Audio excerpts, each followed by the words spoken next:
नमस्कार, मैं दिनेश कुमार यादव, जिला शिक्षा एवं प्रशिक्षण संस्थान हरचंदपुर कला एटा डाइट प्रवक्ता।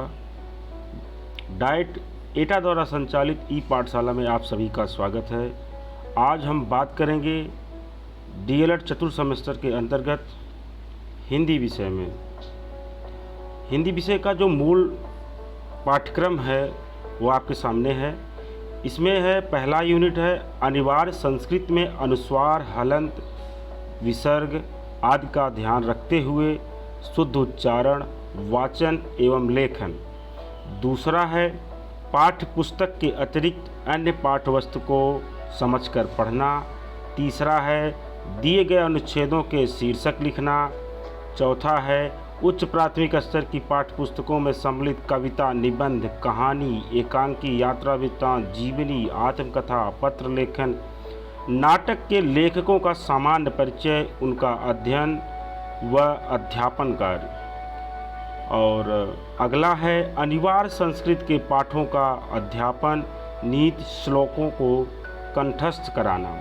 इसके बाद है संस्कृत के शब्द भंडार में वृद्धि हेतु कठिन शब्दों को चुनना, संकलन करना और वाक्य प्रयोग करना। आज हम इस क्लास में जो इसका प्रकरण है अनिवार्य संस्कृत में अनुस्वार, हलंत, विसर्ग आदि का ध्यान रखते हुए शुद्ध उच्चारण, वाचन एवं लेखन, इस पर बात करेंगे। देखिए, कोई भी हो विषय हो, शुद्धता का होना उसमें आवश्यक है। और संस्कृत में तो अनिवार्य रूप से कि अनुस्वार का किस तरह से उच्चारण किया जाए, हलंत का, विसर्ग का, जहाँ पे ये शब्दों में लगे हों किस तरह से किया जाए, इसी पे हम बात करेंगे। इसमें अनुस्वार, अनुस्वार क्या है? अनुस्वार उच्चारण की एक मात्रा है। अनुस्वार का उच्चारण उसके बाद आने वाले वर्ण पर आधारित होता है। अगला पॉइंट में क्या है? अनुस्वार के बाद आने वाला वर्ण जिस वर्ग का हो, अनुस्वार का उच्चारण उस वर्ग का अनुनासिक होता है। मतलब अनुस्वार के बाद जो भी वर्ण होता है उसी वर्ण का जो पंचमाक्षर होता है उसी के रूप में अनुस्वार उच्चरित होता है। जैसे आप उदाहरण में देखिए, यदि अनुस्वार के बाद यदि क वर्ग का व्यंजन आता है तो अनुस्वार का उच्चारण अंगा होता है। जैसे देखिए अनुस्वार दिया है, फिर क, ख, ग, घ, सबका उच्चारण क्या होगा? इसके पंचमाक्षर के समान होगा। जैसे शब्द एक दिया हुआ है गंगा, गंगा, गंगा, ये देखिए पंचमाक्षर आ गया। और कुछ उदाहरणों के माध्यम से हम देखते हैं। अब देखिए, अनुस्वार के बाद यदि च वर्ग का व्यंजन आता है तो अनुस्वार का उच्चारण कैसे होगा? च वर्ग का पंचमाक्षर क्या हो? च, छ, ज, झ, इय। आप देखिए अनुस्वार के बाद च वर्ग का कोई भी चारों अक्षर अगर आते हैं, वर्ण आते हैं या अक्षर आते हैं, तो इनका वहाँ पे च वर्ग का पंचमाक्षर ही यूज किया जाएगा अनुस्वार के रूप में। इसी तरह आप देखोगे, जैसे देखो पंच लिखा है, पंच में क्या है? इय जुड़, यह है, क्योंकि अनुस्वार के बाद च आ रहा। इसी तरह आप देखोगे चंचल शब्द लिखा हुआ है। चंचल में देखिए अनुस्वार के बाद च वर्ग है तो च का पंचमाक्षर यहाँ पे यूज किया गया है। इसी तरह आप देखोगे ट वर्ग में दंड, टंडन, मंडन, डंडा, सब में क्या है? पंचमाक्षर यूज किया गया है। इसी तरह त वर्ग में देखिए पंत, बंद, बंधन और पंथ। अब त वर्ग देखिए अनुस्वार के बाद ही पंचमाक्षर लगे हुए हैं, चाहे इसे अनुस्वार के रूप में लिखिए चाहे पंचमाक्षर के रूप में लिखिए। इसी तरह प वर्ग में देखिए चंपक, प, फ, ब, भ, म होता है। तो देखिए म जो है प के पहले आया हो। इम्फाल, तो देखिए प, फ, ब, भ, म, तो जो यह फ है, फ के पहले आधा म आया है पंचमाक्षर। इसी तरह देखिए एक शब्द है संबंध, देखिए ब के पहले म आया है और ध के पहले न आया है। देखिए ध जो है त वर्ग का है, त थ द ध न, तो ध के पहले जो पंचमाक्षर उसका है ध का, वहाँ पे न आया है, और ब के पहले जो ब का पंचमाक्षर है वहाँ पे म आया है। तो कहने का तात्पर्य ये है कि किसी भी शब्द में जब अनुस्वार का प्रयोग किया जाता है तो अनुस्वार जिस शब्द में जिस वर्ण में किया जाएगा उसके बाद का वर्ण जो होगा उसी का पंचमाक्षर के रूप में उसका उच्चारण किया जाता है।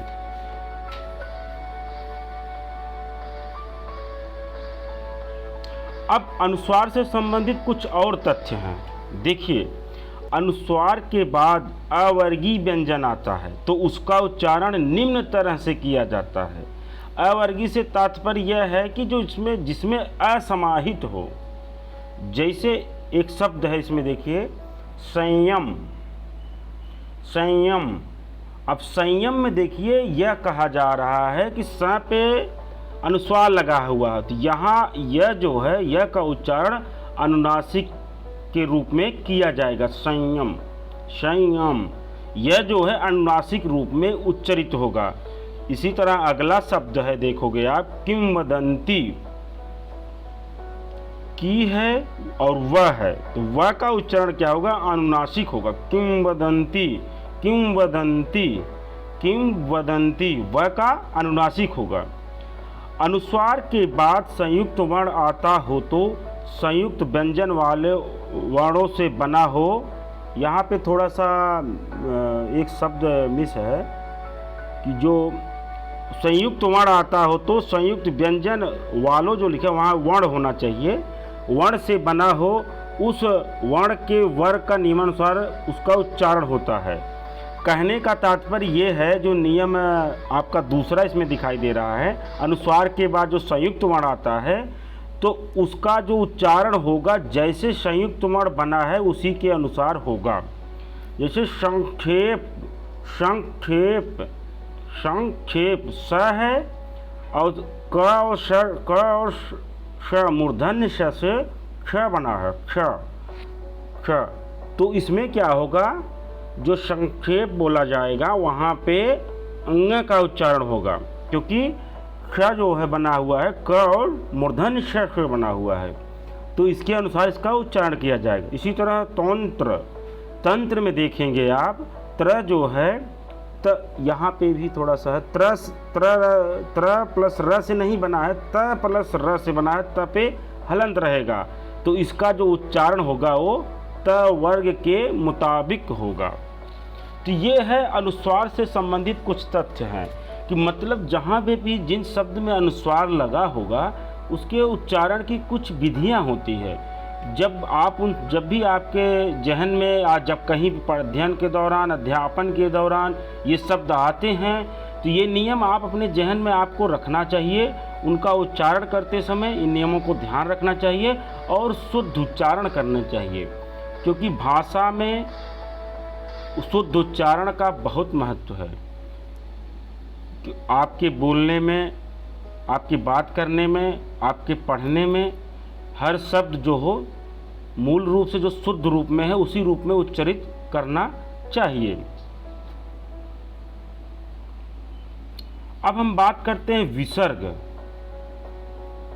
विसर्ग क्या है? विसर्ग जो होता है, विसर्ग, इसमें विसर्ग महाप्राण सूचक एक स्वर है। विसर्ग क्या है? महाप्राण सूचक। विसर्ग महाप्राण सूचक एक स्वर है। पहली लाइन में थोड़ा सा एक है शब्द छूटा है, इसमें विसर्ग महाप्राण सूचक एक स्वर है। महाप्राण से क्या आशय है? महाप्राण उनको कहा जाता है जिनके उच्चारण में प्राण वायु ज़्यादा निकलती है। हवा ज़्यादा निकलती, जैसे हम ह बोलते हैं तो बहुत ज़्यादा हवा निकलती है, तो विसर्ग बोलने में भी हवा ज़्यादा निकलती है, तो इसीलिए इसे महाप्राण सूचक कहा जाता है, या इसके उच्चारण में हवा ज़्यादा निकलती है। अब इसके कुछ नियम है, देखेंगे। विसर्ग के पूर्व अकार हो तो विसर्ग का उच्चारण है जैसा होता है। मतलब जहाँ विसर्ग लगा हो, अगर इसके पहले अ हो तो उसका उच्चारण है जैसा होता है। आ हो तो हा जैसा, ओ हो तो हो जैसा, ई हो तो ही जैसा, और विसर्ग के पूर्व अगर ऐकार हो तो विसर्ग का उच्चारण ही जैसा होता है। देखिए उदाहरण से आप समझेंगे, जैसे केशवः, केशवः, अब एक तरफ तो विसर्ग लगा हुआ शब्द है, एक तरफ कैसे उच्चारण करेंगे वो शब्द लिखा हुआ है, उसी तरह उच्चारण ही करना है। हर विसर्ग को हटा करके ह का रूप दिया गया हुआ, परिवर्तित रूप विसर्ग का, जैसे कहीं हा है, कहीं हा है, कहीं हु है, कहीं ही है, कहीं हे है। तो देखिए अ है, पहले शब्द केशवः में अ है, इसलिए विसर्ग का उच्चारण केशवः। अब दूसरे में आ है तो हा होगा, बाला। और तीसरे में देखिए ओ है तो हो होगा, भो, भो, भो। उसके बाद मति ही, हा पे ई छोटी मात्रा होगा, मति ही। और ऐ है, ऐकार है तो क्या होगा, देवहि, देवहि, विसर्ग लगा हो, भूमेहे। देखिए लास्ट का। तो इस तरह से जैसे जैसे है उसका उच्चारण इधर दिया हुआ है दूसरी साइड में।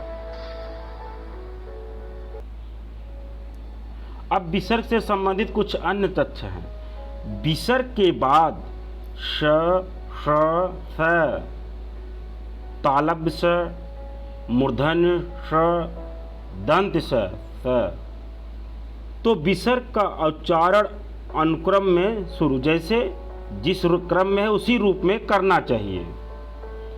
जैसे धनंजयः सर्वः, धनंजयस् सर्वः, श्वेतः शंखः, श्वेतः शंखः, गंधर्षट्, गंधर्षट्। स के सामने यानी बाद में आने पर दोनों का सो बन जाता है, जैसे एक पूर्व रूप संधि होती है, उसको आप देखेंगे समझ जाएंगे।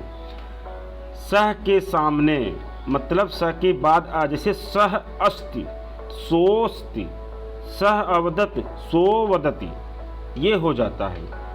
अगर तीसरा नंबर का नियम है विसर्ग से संबंधित, विसर्ग के पहले आकार हो और उसके पश्चात मृदु व्यंजन। अब मृदु व्यंजन और परुष व्यंजन क्या है इसे समझ लीजिए। देखिए पांचों वर्गों के प्रथम द्वितीय अक्षर तथा तालव्य श, श, स, तालव्य स, मूर्धन्य स और दंत स वर्णों को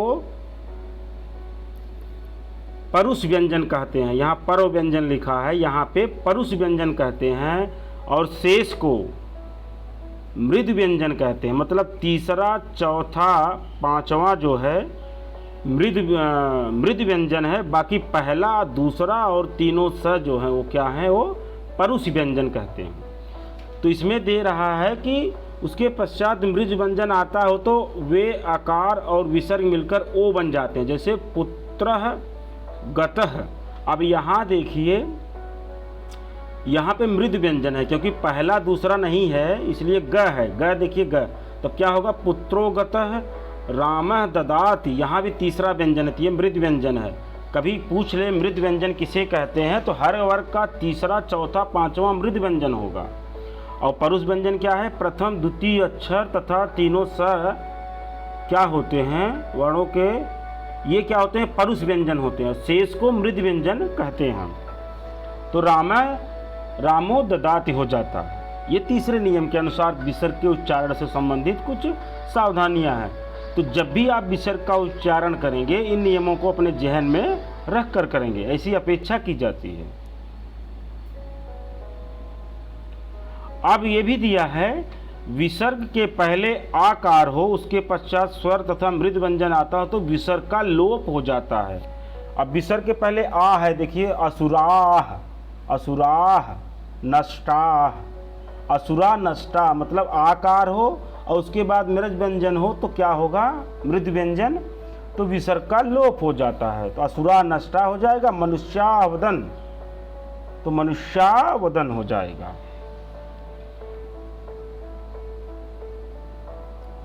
अब हलंत क्या है, हलंत यह ब्राह्मी लिपि से उत्पन्न लगभग सभी लिपियों में प्रयुक्त एक चिन्ह है। जिस व्यंजन के बाद यह चिन्ह लगा होता है उस व्यंजन में छिपा हुआ असमाप्त हो जाता है। देखिए, इसीलिए व्यंजन को वर्ण कहा जाता है। वर्ण उसे कहा जाता है जिसमें अ समाहित होता है। अगर अ निकल गया तो अक्षर हो गया, वो अक्षर का जिसका क्षरण नहीं होता, उसके बाद कोई क्षरण उसका नहीं होता है। अब इसमें देखिए, विभिन्न लिपियों में इसके अलग अलग नाम है। देवनागरी में इसे हलंत कहा जाता है और मलयालम में इसे चंद्रकला कहते हैं। आप इस रूप में भी समझ सकते हैं, जहाँ दो वर्णों को जोड़ने में असुविधा होती है वहाँ हलंत चिन्ह लगा दिया जाता है। जैसे अब मैंने यहाँ पे पद्मा में द पे हलंत चिन्ह लगेगा। पद्मा, पट्ठा, बुढ़ा, ये अलग अलग शब्द हैं, इन सब में भी हलंत चिन्ह लगता है। जैसे पद्मा में द पे लगेगा, पट्ठा में देखिए ठ पे लगेगा, ट पे लगेगा, और उसके बाद बुढ़ा है ड पे लगेगा। ये हलंत से संबंधित है। अब एक चंद्रबिंदु होता है। चंद्रबिंदु क्या है? हिंदी की यह अपनी ध्वनि है। इसके उच्चारण के समय हवा मुंह और नाक दोनों से निकलती है। जैसे कुछ शब्द हैं चंद्रबिंदु के, गांव है, पांव है, बांध है, ये है। एक और होता है चंद्र होता है। यह बिंदु रहित चंद्र है। इसकी ध्वनि ओ की तरह है, जो अंग्रेजी की स्वर ध्वनि, जैसे कहते हैं हम नहीं कॉलेज, नॉलेज। अतः इसका प्रयोग अंग्रेजी के ही उन शब्दों में होता है जिनका प्रयोग हिंदी में किया जाता है। जैसे ऑफिस, डॉक्टर, कॉलेज, कॉपी। तो ये मतलब आप इसका प्रयोग एक विकल्प से भी होता है। जैसे ऑफिस भी कहते हैं, यहाँ पे चंद्र हटा देते हैं, डॉक्टर कहते हैं, कॉलेज कहते हैं। चाहे कॉलेज कह रहे हैं, कॉलेज भी कहते हैं, कॉलेज भी कहते हैं। तो इस तरह से इसका प्रयोग किया जाता है। ये थे पहली यूनिट से संबंधित कुछ विसर्ग, हलंत, अनुस्वार से संबंधित विशेष तथ्य थे। आशा करता हूँ कि ये आप काफ़ी चीज़ें समझ में आई होंगी। जो न समझ में आए उसे आप कमेंट बॉक्स में ज़रूर लिख दीजिएगा। पुनः उसे बताने का प्रयास किया जाएगा अगले वीडियो में।